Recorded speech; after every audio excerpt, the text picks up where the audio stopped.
Bonjour à tous, c'est ici dans les rues d'Hénin-Beaumont avec ce décor de briques rouges propre au nord de la France que s'arrête pour aujourd'hui notre Tour de France spéciale législative. C'est peut-être l'élection la plus médiatique ici à Hénin-Beaumont. Certains dénoncent de la politique spectacle, d'autres y voient le moyen de rejouer un troisième tour de l'élection présidentielle.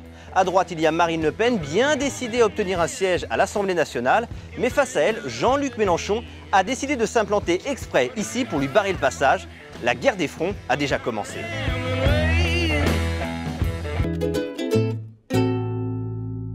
Alors comment se passe cette campagne sur le terrain? Où sont passés le Parti Socialiste et l'UMP? Et puis surtout, Jean-Luc Mélenchon est-il là pour gagner ou simplement pour faire perdre Marine Le Pen?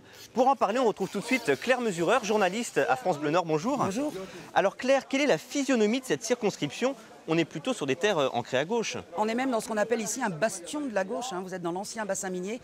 Toute cette partie ouest du bassin minier dans le Pas-de-Calais, c'est un bastion de la gauche. C'est l'alternance socialiste-communiste ici. Un coup on est socialiste, un coup on est communiste. Et l'UMP, le RPR, ce qu'on appelle la droite traditionnelle ou républicaine, n'a jamais réussi en fait son implantation. Et cette année, on est en 2012, c'est la guerre des fronts qui s'annonce. Où sont passés le Parti Socialiste et l'UMP? L'UMP, de toute façon, l'UMP s'est rallié au MoDem pour essayer de faire un front avec le maire de Noyelles-Godault, Jean Urbaniak. Et le Parti Socialiste, écoutez, je serais tenté de dire, je ne vais pas dire qu'il est en pleine déliquescence, ce serait un petit peu exagéré, mais on est là à Hénin-Beaumont, il y a eu l'affaire d'Allongeville, dont tout le monde a parlé, avec donc ce maire qui a fait quand même 1 an de prison, la section socialiste qui a été dissoute. On a 3 candidats à l'investiture devant les militants qui sont entre-déchirés, qui se sont accusés de tricherie. Donc clairement ici, le Parti socialiste, même si on accepte les affaires de la fédération, on peut dire qu'il ne va pas très fort. Donc la campagne se partage entre le front de gauche et le front de droite. On va tout de suite aller sur le terrain pour voir ce qu'en pensent les anciens employés de Samsonite. Ils sont allés à la rencontre également du candidat front de gauche et du candidat d'extrême droite. C'est un reportage de Marie Labatte et de Jean-Baptiste Daoulas.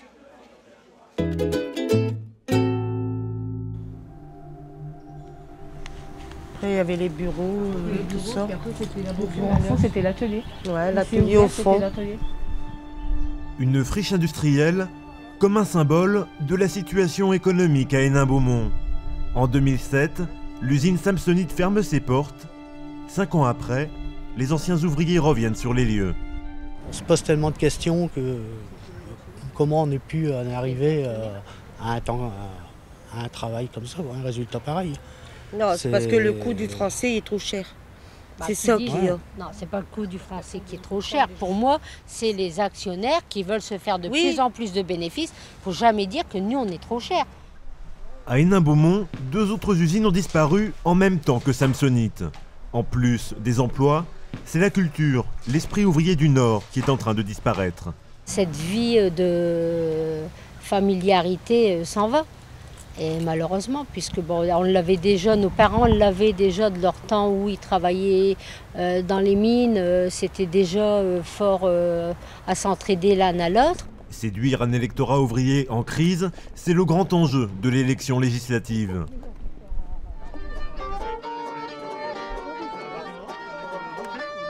Jean-Luc Mélenchon n'est pas là par hasard.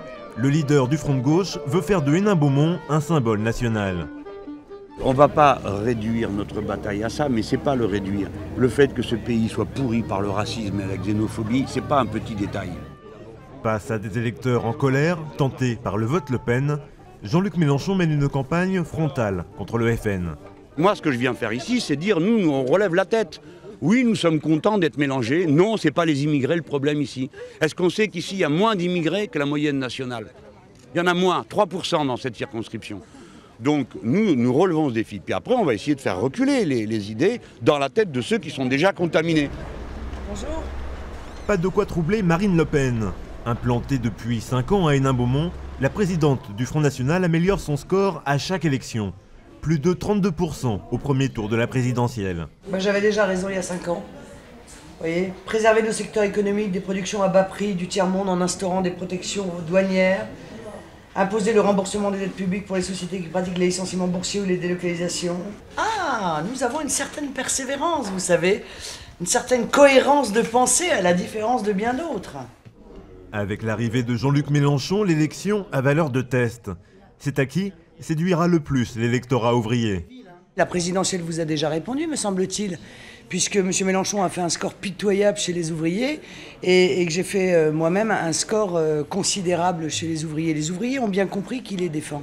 Ils ont bien compris qu'on ne peut pas être internationaliste et défendre les ouvriers, qu'on ne peut pas être pour l'immigration et défendre les ouvriers.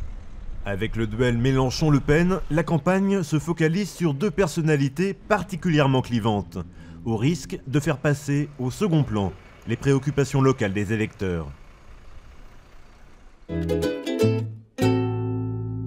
Alors on l'a vu dans ce reportage, le chômage c'est la question clé. On est sur des taux supérieurs à la moyenne nationale.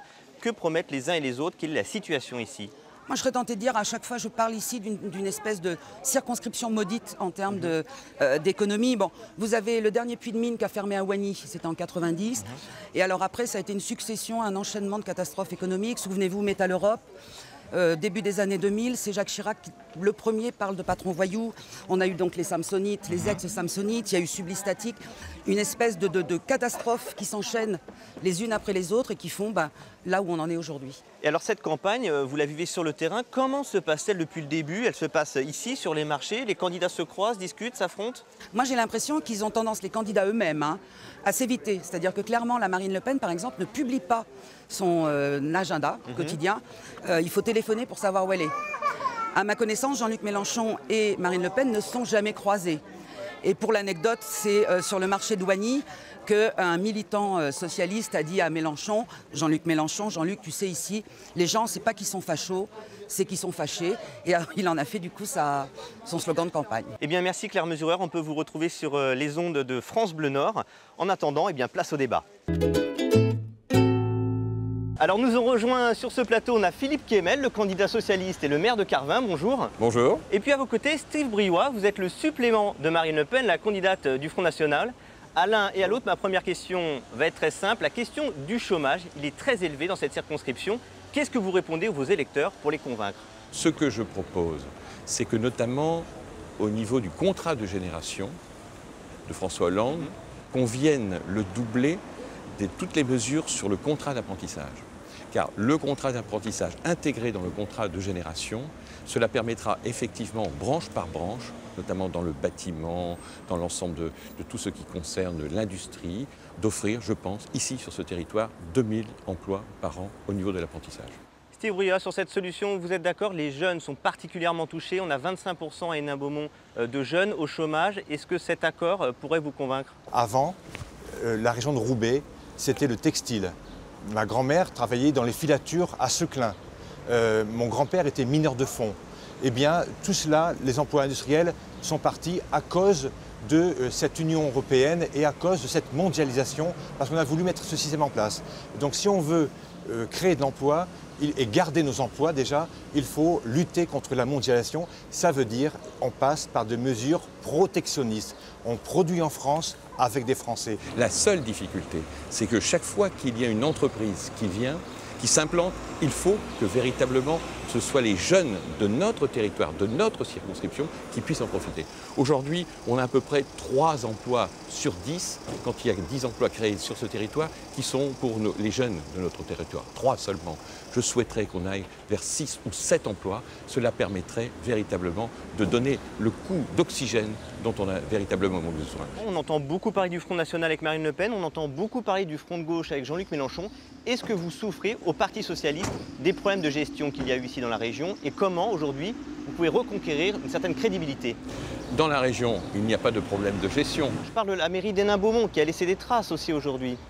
Elle a connu de la difficulté de gouvernance par une personne qui, effectivement, à un moment donné, a fait le coup d'État justement contre un maire socialiste, exclu du Parti socialiste. C'est aussi la vie d'une collectivité. Cela peut arriver parfois parmi les 36 000 communes. Mais aujourd'hui, quand je rencontre le maire d'Hénin-Beaumont d'aujourd'hui, quand je rencontre son équipe, quand je vois la ville, regardez la propreté, le fleurissement, il y a de nouveau une ambition qui apparaît pour Hénin-Beaumont. Je vois que monsieur le maire de Carvin ne connaît pas véritablement cette ville, puisque je pourrais l'emmener tout à l'heure s'il a le temps dans les quartiers et il verra que rien n'a changé. Au contraire, tout s'est empiré parce qu'il a laissé faire un maire corrompu. Le Parti socialiste a laissé faire ce maire corrompu en fermant les yeux. Et il ne peut pas dire qu'il n'était pas au courant de cette situation, puisque nous l'avons dénoncé depuis des années. Et quand il dit « Oh non, on n'était pas au courant », et puis d'ailleurs, il n'était pas au PS. Mais François Hollande, himself, est venu soutenir ici, Gérard Dallongy en 2008, tout le Parti socialiste, le Front de gauche, le Parti communiste à l'époque se sont ligués contre nous pour faire passer un maire corrompu. Il y a un système de corruption dans le bassin minier qui touche toutes les autres communes pratiquement. Monsieur Kemel, là-dessus vous dites c'est le passé, vous démentez, on passe à la suite. Je dis que ce sont des accusations sans preuve. Marine Le Pen progresse au premier tour, mais pour le second tour, l'équation est insoluble finalement. À chaque élection, on nous dit « mais vous avez fait plein des voix au premier tour, vous ne pourrez jamais progresser ». Systématiquement, nous progressons. En 2007, Marine Le Pen fait 24% au premier tour. Elle termine au second tour alors que tout le monde appelle à la faire battre, elle termine à 42%. Donc ça veut dire que les électeurs maintenant se contrefichent des mots d'ordre des appareils politiques qui ont mis cette ville en situation de faillite. Qu'est-ce que vous pensez de cette campagne qui médiatiquement est résumée au combat des fronts, Front de gauche face au Front national? Est-ce que ça vous satisfait, Monsieur Kemel? Est-ce que ça vous satisfait, Monsieur Briouat? Monsieur Kemel, le mot de la fin? Cette campagne front contre front qui reproduit le débat des élections présidentielles donne l'impression aux électrices et aux électeurs de cette circonscription qu'on leur vole l'élection qui est aujourd'hui une élection de voter pour quelqu'un qui va les représenter à l'Assemblée. C'est cela l'enjeu de cette élection, faire en sorte qu'un homme du territoire puisse porter tous les dossiers à l'Assemblée et les valoriser au mieux avec les 60 propositions de François Hollande. Monsieur Briouat, le mot de la fin, Marine Le Pen annonce sa victoire. En cas de défaite, ça nuirait à son leadership? Les sondages nous avaient refait le coup à la présidentielle.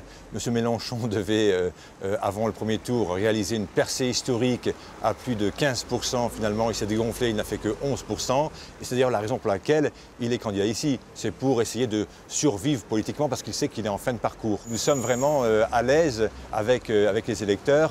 Et M. Mélenchon, c'est le leadership de Marine Le Pen. S'il y avait échec, ça remettrait en cause le leadership de Marine Le Pen sur le front ou pas? Pourquoi parlez-vous s'il y avait échec? Vous verrez ça, vous verrez que le jour du second tour, eh bien, il n'y aura pas d'échec. Écoutez, merci à vous deux.